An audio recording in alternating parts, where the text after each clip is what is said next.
할렐루야. 우리 성도님들의 얼굴을 보니까 은혜가 더하는 줄로 믿습니다. 이제 우리 함께 기도하고 우리 말씀을 함께 나누겠습니다. 사랑해 주님 감사합니다. 오늘도 하나님의 은혜를 우리에게 부어주셔서 예배 시간에 구원 얻는 귀한 시간 되게 하여 주시옵소서. 구원받은 자들에게는 그 말씀에 순종할 수 있는 능력을 허락하여 주옵소서. 예수님의 이름으로 기도드립니다. 아멘.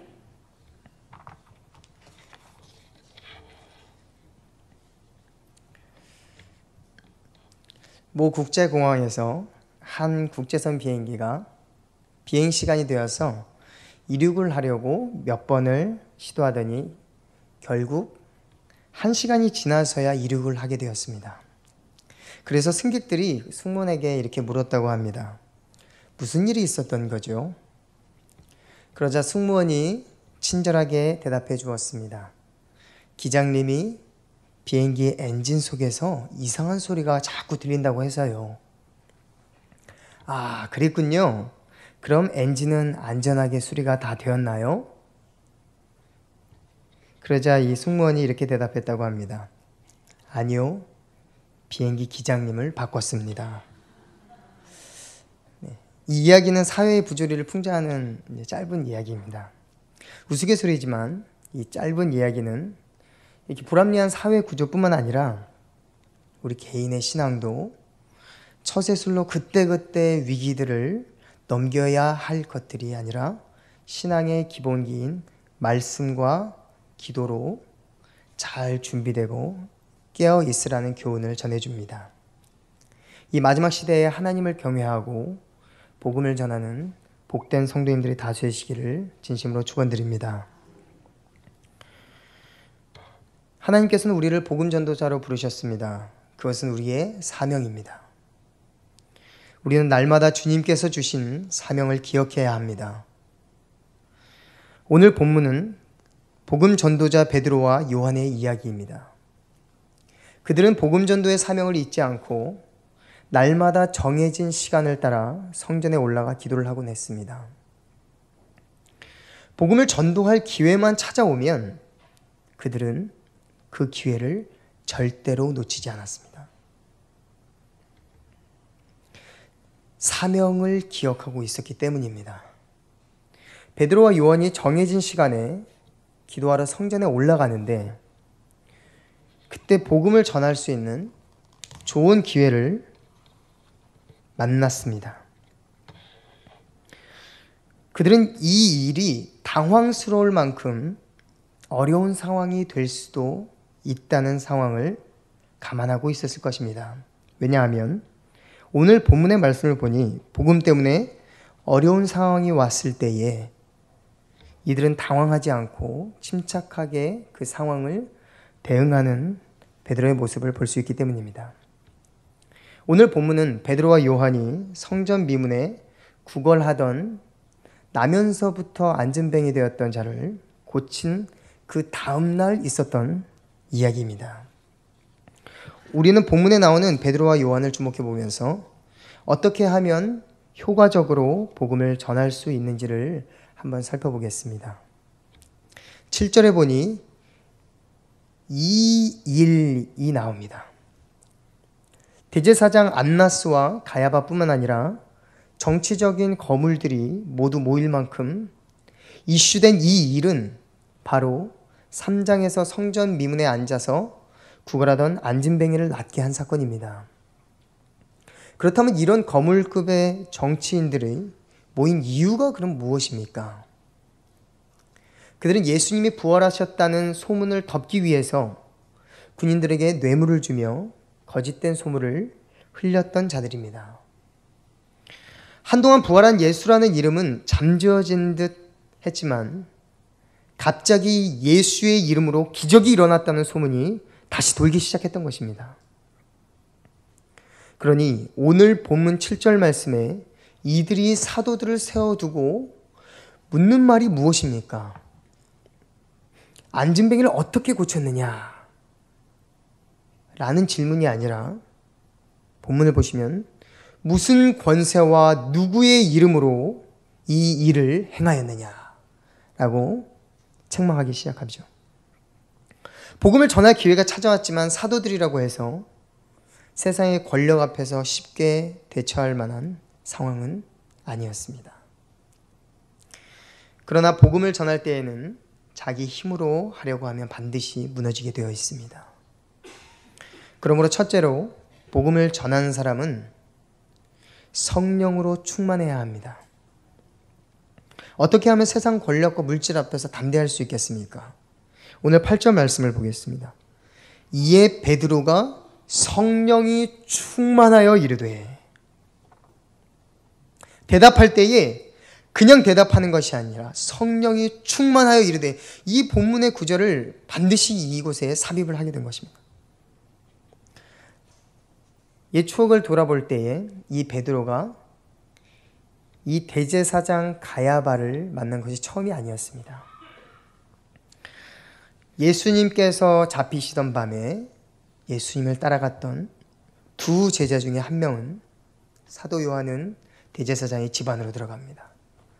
그리고 나머지 한 명의 제자 베드로는 가야바의 집 앞에서 머물고 거기서 숯불에 손을 쬐고 있었습니다.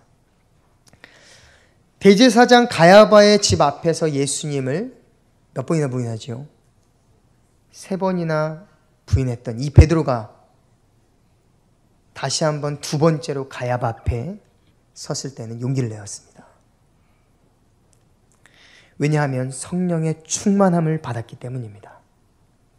우리의 모습은 어떠합니까? 때론 세상 권력과 물질 앞에 비겁했던 적은 없습니까? 오늘 베드로와 같이 우리의 성도님들도, 저도 성령의 충만함을 받으시기를 간절히 소망합니다. 성령으로 충만한 베드로는 무엇이라 대답했습니까? 10절에 보니 하나님이 죽은 자 가운데서 살리신 나사렛 예수 그리스도의 이름으로 이 사람이 건강하게 되어 너희 앞에 섰느니라. 성령으로 충만함을 입은 사람은 세상 권력과 물질 앞에서 담대하게 복음을 선포하게 되는 것입니다. 둘째로, 복음을 전하는 사람은 예수 이름이 구원하는 능력을 가지고 있음을 확실히 믿어야 합니다. 하루는 제가 붐비는 지하철에 그 2호선을 탔는데 거기서 복음을 전하는 사람을 만났습니다. 여러분, 복음을 전하는 사람을 만나면 반갑습니까? 아니면 불쾌합니까? 여러분은 복음을 전하는 사람을 지하철에서 만났을 때 어떻게 하는지는 잘 모르겠습니다. 저는 평소 같으면 이제 복음 전하는 사람을 쳐다보지 않고 그분을 위해서 이제 눈을 감고 기도를 했을 텐데, 그때는 멍하니 그분을 쳐다보게 되었습니다. 왜냐하면 복음을 전하는 사람의 목소리와 눈빛에 이상하게 확신이 없어 보였기 때문입니다. 기도할 수가 없었어요. 예수 믿으세요. 예수님의 이름에 구원의 능력이 있습니다. 라고 이렇게 아무리 외친다고 해도 정작 본인의 믿음이 확실하지 않는다면 누가 그 말을 믿겠습니까? 그러나 오늘 베드로는 직접 예수님의 이름에 구원이 있음을 믿었던 이 베드로는 담대하게 선포하게 되는 것입니다. 그러므로 12절에 보니 천하 다른 이로서는 구원을 받을 수 없나니 천하 사람 중에 구원을 받을 만한 다른 이름을 우리에게 주신 일이 없음이라 하였더라. 그렇습니다. 복음을 전하는 우리는 베드로에게 있었던 이 확실한 믿음을 날마다 구해야 하는 줄로 믿습니다. 셋째로, 복음을 전하는 사람은 외적 증거가 있어야 합니다. 16절에 보니 그들로 말미암아 유명한 표적 나타난 것이 예루살렘에 사는 모든 사람에게 알려졌다고 하는 것입니다. 앞장을 돌아가서 3장 2절 말씀을 보니까 이 40세가 넘은 이 안진뱅이를 이 사도행전의 저자 누가가 나면서부터 못 걷게 된 사람이라고 소개를 합니다. 그들 모두가 보고 아는 이 안진뱅이를 베드로가 어떻게 일으킵니까? 은과 금은 내게 없거니와 내게 있는 이것을 내게 주노니 곧 나사렛 예수 그리스도의 이름으로 일어나 걸으라. 예수 이름의 능력을 체험한 적이 있으십니까? 이러한 체험과 증거들은 내적으로도 분명히 있어야 하지만 그것으로는 공적인 증거가 될 수가 없습니다.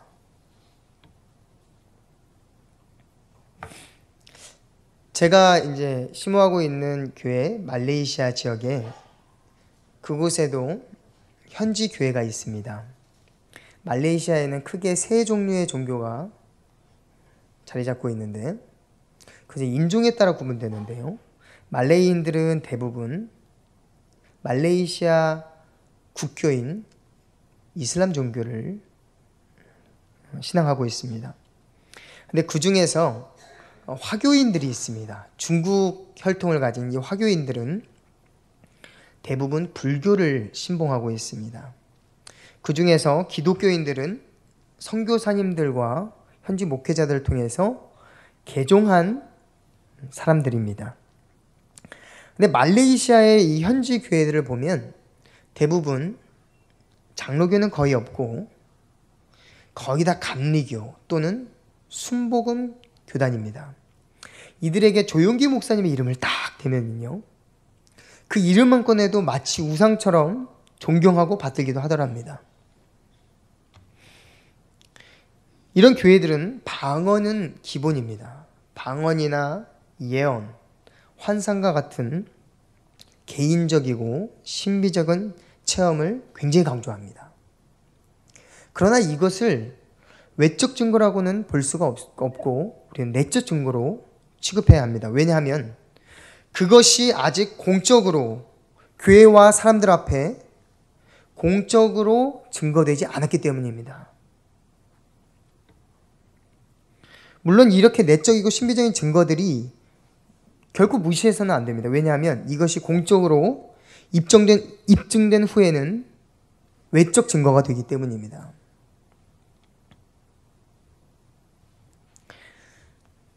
그렇지만 이것을 너무 강조해서는 쉽게는 신비주의 이단으로 빠지기가 쉽습니다.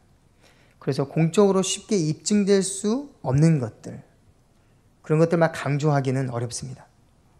그런데 외적 증거란 예를 들어 병고침과 이 사도행전에서 나타난 역사들입니다. 병고침과 귀신을 내쫓는 역사뿐만 아니라 이 말씀으로 성도 개개인이 인격이 변화되어 외적으로 교회와 성도와 일반 사람들 앞에 드러나는 구원하시는 예수님의 이름을 증거하는 그것을 말하는 것입니다. 이런 것들이 예수 이름이 가져다주는 구원의 외적 증거입니다.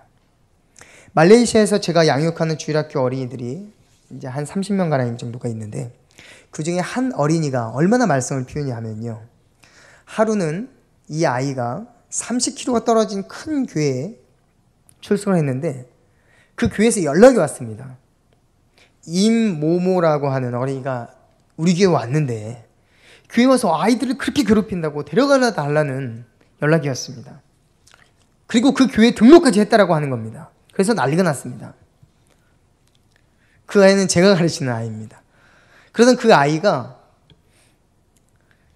그 교회에서 이제 쫓겨나기까지 다시 왔는데 이제 이번 여름 수련회 때 눈물을 흘리면서 기도하고 은혜를 체험하고는 180도 그 아이의 인격이 변했습니다.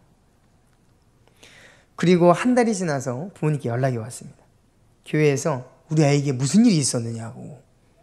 저는 이제 담당 교육자로서 너무 당황해서 제가 오히려 무슨 일이 있었나 이제 되물어봤더니 우리 아이가 글쎄 수련회 갔다 오더니 평소 같지 않게 집에서 매일같이 찬양을 부르고 밤이 되면 잠도 못 자게 하면서 엄마 아빠한테 성경 말씀을 읽어준다고 합니다. 그래서 하루 이틀이겠지 했는데, 물론 불신자들입니다. 그 부모님들은. 그 산만했던 아이가 정서도 안정이 되고 착해졌다면서 부모님도 교회를 한번 나가보고 싶다고 하는 것입니다. 할렐루야. 우리 주님께서 이렇게 일하고 계십니다. 복음 전도자에게는 이렇게 공공연하게 입증될 만한 외적 증거를 가지고 있어야 하는 줄로 믿습니다. 왜냐하면 이제 세상 사람들의 눈에는 기적이 보이지 않으면 쉽게 믿기 어려울 정도로 세상이 많이 강팍해졌습니다. 그리고 똑똑해지고 완고해진 시대가 되었기 때문입니다. 우리 예수님께서 이제 악한 시대에는 요나의 표적 외에는 보여줄 표적이 없다고 하신 말씀처럼 복음을 전하기 너무 어려운 시대가 되었습니다. 그럼에도 불구하고 우리는 들판이 휘어졌으니 추수한 일꾼을 보내주소서라고 기도하는 우리 성도님들의 되시기를 축원드립니다. 말씀을 정리하겠습니다. 복음을 전하는 자는 무엇을 준비해야 할까요? 첫째로는 성령의 충만함을 받아야 합니다. 베드로와 같이 성령의 충만함이 있어야 세상 권력과 물질 앞에서 비겁함을 버리고 담대하게 복음을 우리의 말과 행실로 전할 수 있게 되는 것입니다.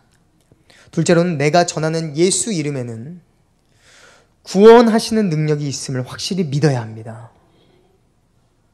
한낱 조그만 물건 하나를 장사하는 사람도 내가 파는 이 물건이 얼마나 좋은지 확신이 없다면 누구에게 그 물건을 팔 수 있겠습니까? 우리 아버님도 이제 물건을 파시는 장사를 하시는데 그 확신이 없으면 물건을 팔지 못한다고 합니다. 그러므로 확실한 믿음이 중요한 것입니다. 셋째로는 이 확실한 믿음에 대한 외적 증거를 가지고 있어야 하는 것입니다. 베드로는 어떤 외적 증거를 가지고 있었습니까? 안진뱅이를 예수님의 이름으로 일으킨 증거를 가지고 있었습니다. 그래서 오늘 본문 말씀과 같이 아무도 우리도 부인할 수가 없는지라 16절의 말씀과 같이 유명한 표적 나타난 것이 예루살렘에 사는 모든 사람에게 알려졌다고 하는 것입니다. 안진뱅이를 낫게 한 이 외적 증거가 베드로의 믿음의 확실성을 공적으로 입증시켜주는 결정적인 역할을 하게 된 것입니다. 우리 주님께서 어두운 세대 가운데 우리를 복음 전도자로 부르셨습니다. 복음을 전도하시기 바랍니다. 복음을 전도하시기 바랍니다. 주여 우리로 사명을 기억하게 하여 주옵소서. 성령으로 충만하게 하시고 믿음을 더하여 주옵소서. 구원하시는 예수님의 이름을 경험하게 하여 주옵소서. 때마다 일마다 복음을 전하게 하소서. 들판이 휘어졌으니 추수한 일꾼을 보내주소서라고 기도하는 우리 성도님들 다 되시기를 축원드리겠습니다.